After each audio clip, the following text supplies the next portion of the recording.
श्रावण म्हटलं की उपवासाचे सिरीजच चालू होतात. आता तुम्ही उपवासाचे अमुक आणि उपवासाचे तमुक पदार्थ बघितले असाल, पण आज आपण बनवतोय मेदूवडे.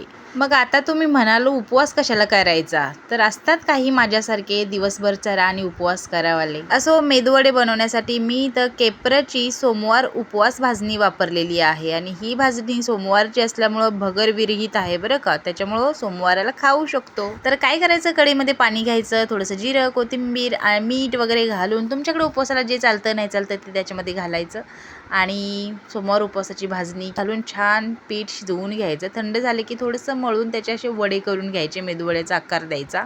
मग काय, कढईमध्ये तेल घालायचं आणि मस्त तेलामध्ये वडे सोडून दोन्ही बाजूनी छान असे गोल्डन ब्राऊन होईपर्यंत खरपूस तळून घ्यायचे. आणि हे बघा, वरून क्रिस्पी आणि आतून सॉफ्ट असे आपले मेदूवडे तयार आहेत. आणि या भाजणीच्या पिठापासून तुम्ही उपवासाचे थालीपीठ, उपवासाचे कटलेट, उपवासाच्या पुऱ्या, उपवासाचे डोसे सुद्धा बनवू शकता.